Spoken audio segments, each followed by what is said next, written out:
Hi guys, how's it going? Ivano here, and today we have a new video in our Introduction to PvP series. We are going to talk about team fighting, positioning, and target selection. I consider a team fight to be anything upwards of a 5v5. So we're not talking arenas, we're mostly focusing on Warzones. Everything smaller you could consider a skirmish. So while some of the principles will also apply to these smaller fights, we are focusing on a really big team fight.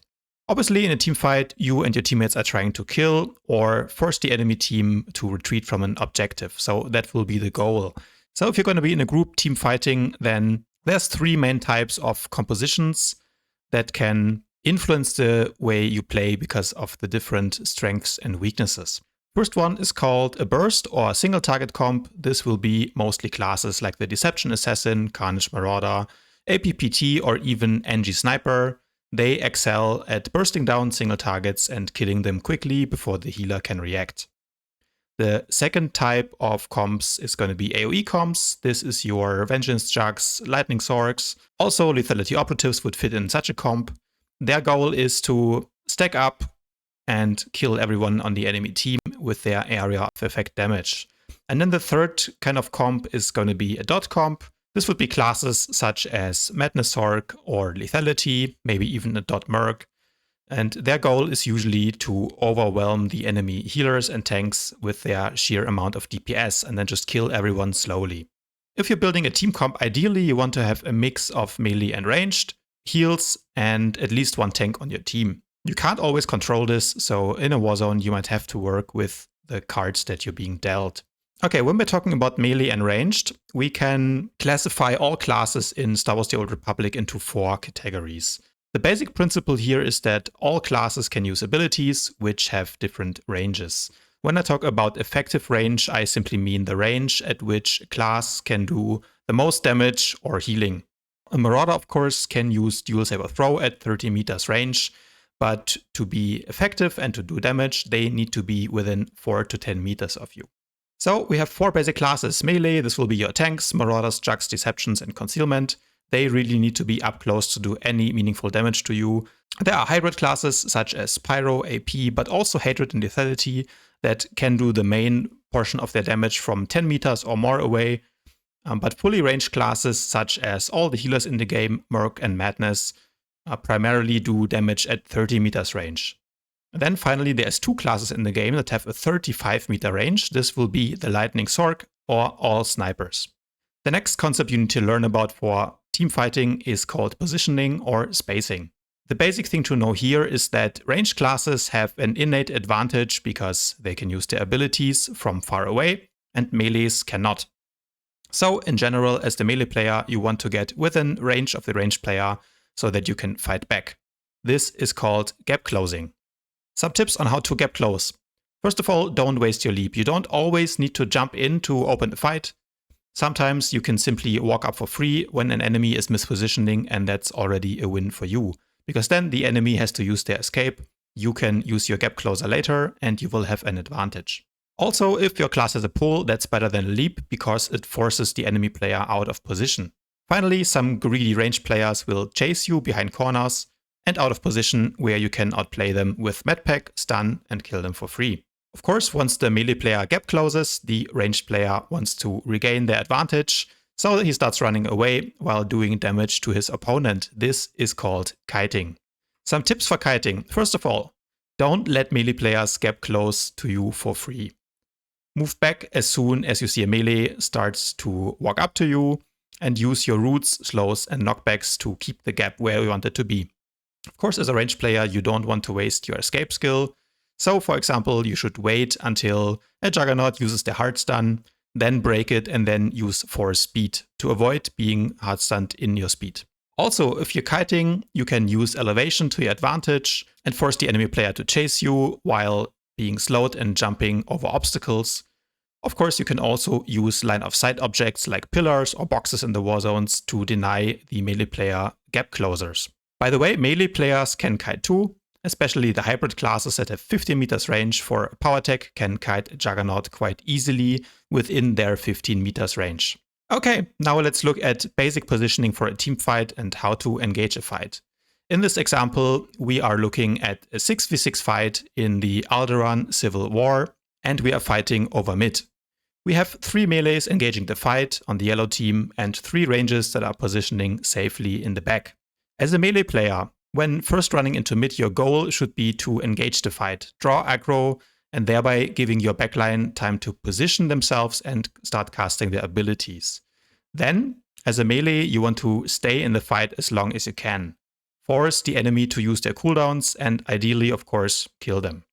So let's say the enemy melees engage you back, and it's a 3v3 by the turret here, then this is called the front line. On the other hand, if you're a ranged player and you're engaging the fight, you want to stay back, out of range of the enemy, in what is called the backline. Okay, some tips on positioning for the different types of classes. If you're a melee in a single target comp, you want to avoid enemy CC if you can. Of course, you want to stay in range of your healers and you want to gap close to your target to do damage to them, but also thinking about your next target. It's important in a single target comp that you don't need to stack with the teammates because that allows the enemies to do free damage to you if they have an AoE comp. However, let's say the purple team is playing an AoE comp, then of course the dream of every Vengeance Juggernaut is to stack on the enemy heal, forcing all the teammates to collapse and then just to smash into 6 people. So if you're playing an AoE comp, for sure, try to force the enemy to fight you in a choke point so that they have to stack up. Try to focus on the healer because that's going to pull the tank in. And then you can AoE slam spam for days. If you're a tank, the positioning is pretty similar to a melee, with more focus on supporting your teammates and guarding as well, while also disrupting the enemy team. You want to position yourself somewhere in between your front line and your back line, so that you can react quickly if the enemy should choose to damage your healers. But prioritize guarding your front line, because ranged players should not be taking free damage anyway if they position properly. As a ranged DPS, first of all, you want to spread out. Don't stand on top of your ranged teammates, with the exception if the enemy team does not have a strong AoE comp or any power tags that can carbonize you. In general, when playing ranged, you want to stay at a safe distance to the enemy front line, usually close to your max range, so that you can hit an enemy target, but they cannot hit you back. Then next, you want to follow up on your melee's engage, while of course avoiding enemy aggro. So stay back, do your damage, and if you can, support your teammates with knockbacks, heals, and pulls. Position in the open if you need to cast a lot. This will make it so if an enemy melee needs to walk up to you to gap close, they are forced to walk through the open if they want to hit you, where you can easily hit them back.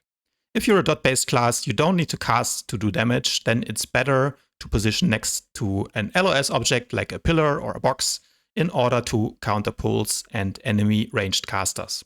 Should you get engaged on and the enemy has kill pressure on you, then start to kite, but don't run to Narnia. It's important that you still stay within range of your healer, plan your movement, and keep doing damage. As a healer, your priority in a teamfight is to stay alive, but also, of course, keeping your teammates alive. But what is often overlooked is that healers are also supposed to support with kills and objectives. So if there's no one to heal, feel free to right-click that turret.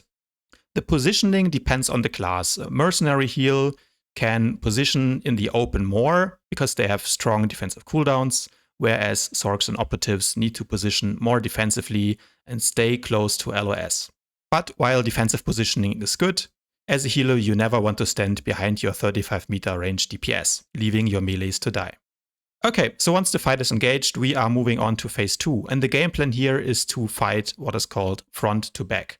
That means cleaning up the front line first, which takes pressures off your healers because they're not going to be engaged on, and also allows your ranged DPS to free cast and support you as a melee player. As discussed in my previous video on how to win arenas, you always want to focus the enemy targets with your teammates. And why front to back fighting is good is because killing the enemy backline is not always feasible. Especially if you're only 1 to 2 melees, you're running into the danger of overextending and losing your healers. What does that mean?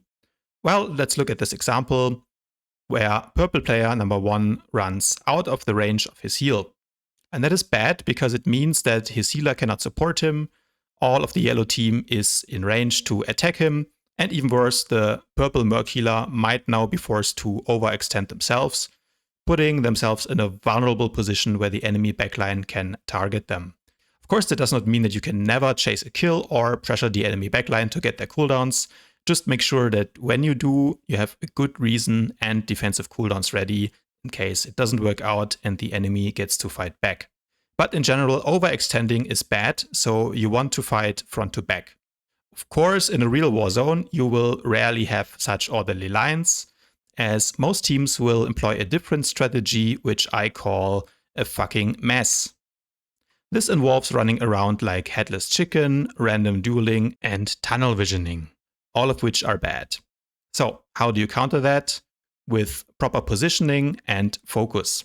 Note that if in this situation the yellow team simply chooses to stop fucking around here, then they will automatically be in an advantageous position, being closer to their own respawn, in range to support each other, and able to focus the enemy front to back in what is effectively a 6v3. So just because your enemy is not following these principles does not mean you have to do the same. Playing the game properly is always a winning strategy. One exception to this front to back rule applies if you have stealthers on your team. Stealthers can access the backline for free because stealth means that they have a free gap closer. They can simply walk up to the enemy ranged and hit them. Also, with the exception of the lethality operative, most stealthers don't do well in a frontline Zerg. So if you have stealthers on your team, in that case it can be good to try to disrupt the enemy backline, especially a healer or dangerous DPS. And those are the situations where, as a DPS on the purple team, you are usually wondering why you are not receiving any heals for the last 10 seconds, just to turn around and find that your healer was globaled by 2 deception assassins. Okay, so you want to fight front to back, but who do you target first? This is called target selection, and there's a couple of principles here as well. Good targets, for example, will be enemies who are out of position. Remember the guy overextending that we talked about earlier? That would be a good target. In general, any enemy that is isolated from his teammates, chasing your healer, losing their healers, will be someone that is good to target. Targets who don't have an escape ready. The question here really is, can you kill them before they kill you? If you have an escape, but they don't, then that's generally a good target. Targets who are distracted. If you see someone AFK clicking an objective, well, they cannot fight back. In general, that is a good target for you to focus. But also, some classes are easier to focus than others. A good target in general, when it comes to classes, is a class that is easy to kill. Of course, if the class is a big threat in a warzone, then that makes them even better of a target. So the best targets in a warzone to kill would be PowerTech, Assassin, or Juggernaut. Bad classes to target include all operatives and sorcerers, maybe with exception of the heal, marauders, and mercenaries. They just take too long to kill, and in the case of the mercenary, you might as well just let them free cast because they do 15 DPS anyway. Once you have killed the enemy frontline or forced them to retreat, you can consider what is called pushing in. This means you will try to get in range of the enemy backline, pushing them back from the objective and ideally wiping them and sending them back to the respawn. However, if you fail to kill them quickly and the enemy is respawning, take care that they might be coming back at you with all of their cooldowns and full of resources. So don't push too far. Congrats! Those are the basics of how to play a teamfight in Star Wars: The Old Republic. As always guys, if you enjoyed this video, please remember to leave a thumbs up, subscribe to my channel, and I'll see you guys tomorrow.